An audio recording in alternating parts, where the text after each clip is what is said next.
Welcome to this episode of the Homestead Journey Podcast 5 Minute Fridays, your weekly dose of information, inspiration, and motivation. Now, here's your host, Brian Wells.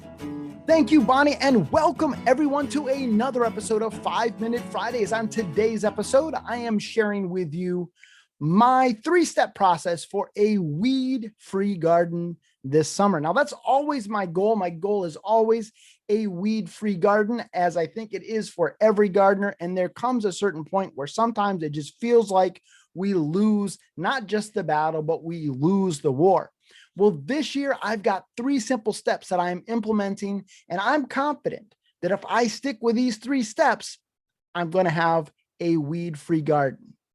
At least I'm hoping that I will. So step number 1 is that I am committing to spending 10 minutes every day in the garden weeding. That's it, 10 minutes every day. And I think that that's going to really help me stay ahead of the weeds. Now, a lot of times, folks, that really is my problem. It's just finding time to get up there, because a lot of times what I do is I get up there and then I find myself engrossed in weeding, something that I don't really enjoy doing, which therefore ends up making it so that it's easier for me to kind of push it off.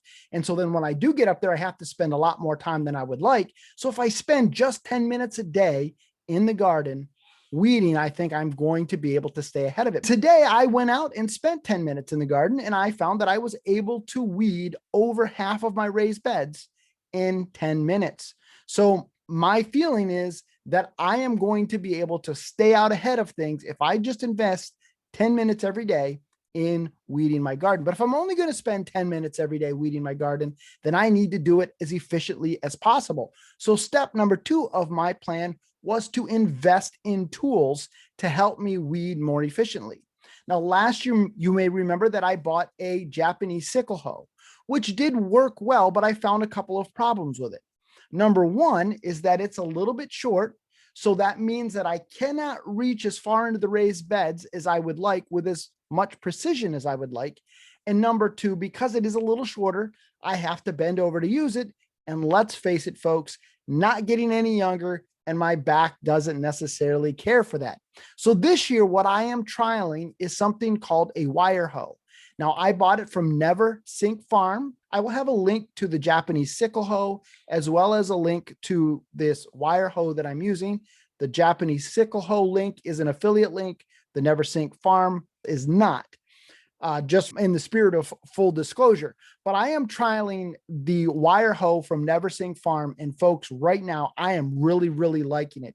It's on a long handle, just like a regular hoe, so I can really reach far out into the garden, but it has different size attachments so that depending on the crop that I am weeding, I can really get precise.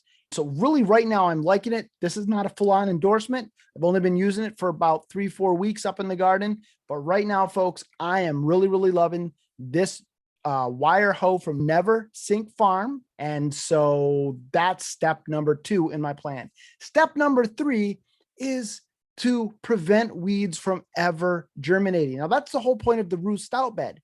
If I use hay like I'm supposed to in the roost out bed, it makes it very difficult for the weeds to get established. And when they do, it is much easier for me to pull them out. And so this year I am committing to using mulch more in my raised bed, something that I have not done all that well in the past. So my 3 steps are simply this. Number 1, 10 minutes a day in the garden weeding. That's it.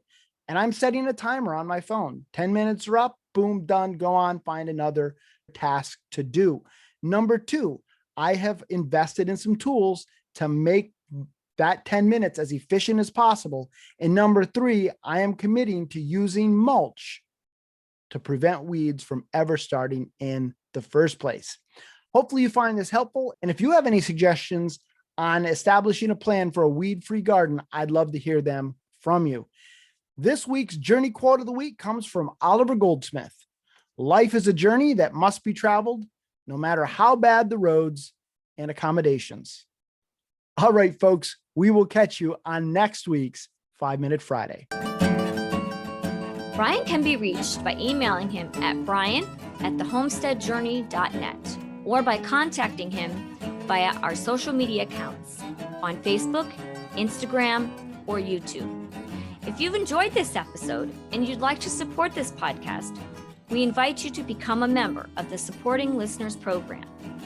For $10 a month or $100 per year, you will receive access to a community of like-minded individuals via a private Facebook group, at least one monthly live Q&A with Brian, the opportunity to participate in live recordings of the podcast, access to an ever-expanding library of helpful homesteading content, and so much more. Head on over to support.thehomesteadjourney.net for more information and to sign up today.